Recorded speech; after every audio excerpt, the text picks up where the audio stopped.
Pinewood Hollow was the kind of place that seemed frozen in time, its quaint streets lined with weathered buildings and its air filled with a faint scent of pine and earth. It was a village that thrived on its secrets, the greatest of which was the forest that loomed at its edges.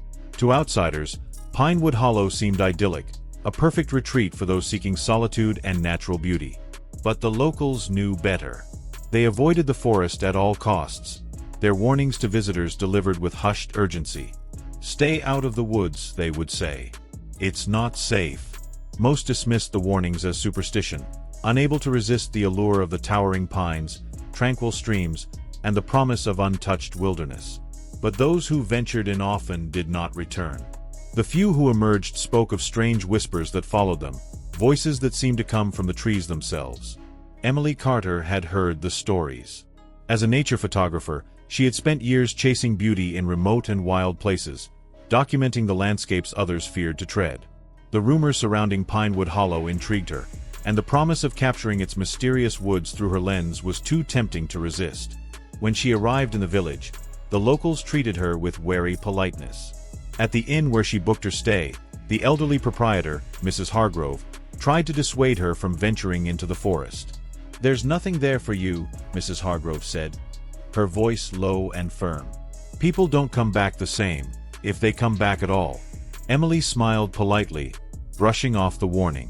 She had heard similar tales before, of haunted trails and cursed lands, but they always turned out to be stories born of fear and isolation.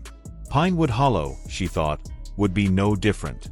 Early the next morning, Emily set off with her camera and gear, the first rays of sunlight filtering through the dense canopy above.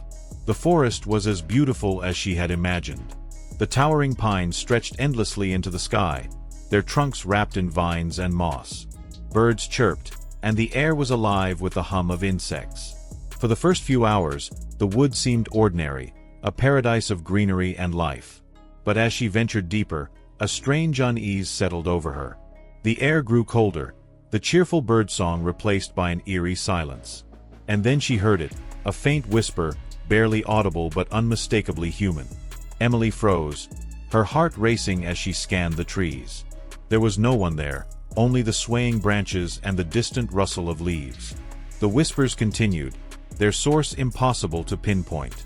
At first, they were incoherent, like the soft murmur of a conversation just out of reach. But as Emily pressed on, the voices grew clearer, their words cryptic and unsettling. "She's here," one voice said, low and rasping. "She doesn't belong," another replied. Emily shook her head, trying to dispel the rising fear. It was her imagination, she told herself, a trick of the wind and her own nerves. She focused on her photography, capturing the interplay of light and shadow on the forest floor, the intricate patterns of lichen on the tree trunks. But the whispers persisted, growing louder and more insistent. As she moved deeper into the woods, Emily began to notice the carvings. At first, they were simple shapes etched into the bark, circles, lines, and symbols that might have been the work of bored hikers. But the further she went, the more elaborate and sinister the carvings became. They depicted twisted figures, their arms outstretched as if reaching for something, and faces contorted in expressions of anguish and terror. Unease turned to dread when she found a tree marked with her name.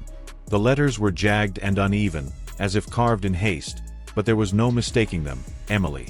She stepped back, her breath quickening. The forest seemed to shift around her, the trees leaning closer, their shadows lengthening. The whispers rose to a cacophony, overlapping voices that filled her head with words she couldn't understand. She stumbled forward, desperate to escape the suffocating presence that seemed to press in from all sides. And then she saw it, the altar. It was ancient, its surface covered in moss and lichen, and surrounded by a circle of stones that seemed to pulse faintly with an inner light. Symbols similar to those on the trees were etched into the altar's surface, their lines glowing faintly in the dim light. The whispers fell silent as she approached, replaced by a heavy stillness that made the hair on her arms stand on end. Emily felt an inexplicable pull toward the altar, as if an unseen force guided her steps. Her fingers brushed its surface, and a surge of cold shot through her body, freezing her in place. Images flooded her mind, faces she didn't recognize, their mouths open in silent screams, a forest drenched in blood, and a darkness that pulsed like a living thing. The woods were alive. Not merely a collection of trees and undergrowth, but a sentient entity, ancient and malevolent. It fed on the souls of those who entered, drawing them into its web of whispers and shadows. The carvings, she realized, were warnings, or perhaps trophies, left by those who had come before her. Emily stumbled back from the altar, her heart pounding. The forest seemed to awaken around her, the trees groaning as their branches twisted and reached toward her.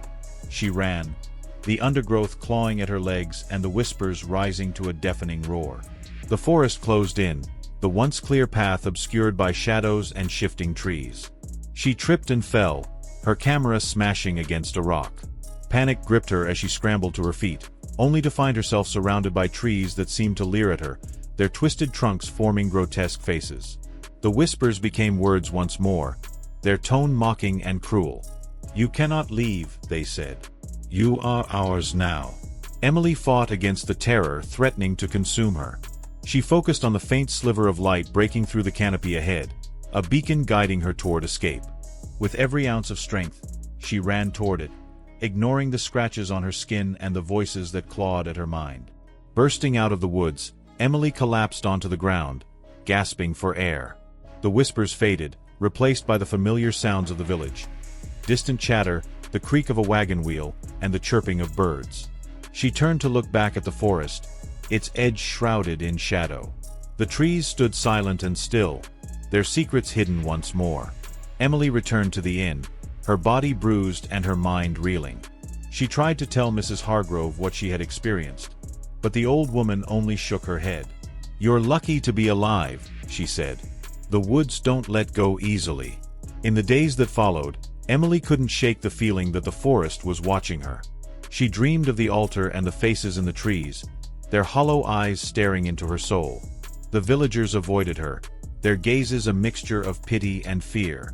She realized then that she could never truly escape the Murmuring Woods. They had marked her, claimed a part of her that she would never get back.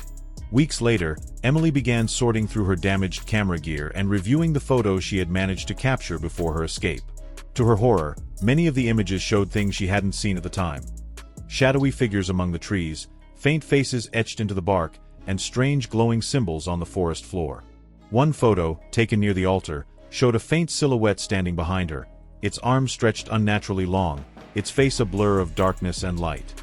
Emily left Pinewood Hollow, vowing never to return. But even miles away, the whispers followed her, faint and persistent. She could hear them in the rustle of leaves, in the creak of old floorboards, in the quiet moments before sleep. The woods had let her go, but they had not forgotten her. And she knew, deep down, that they never would.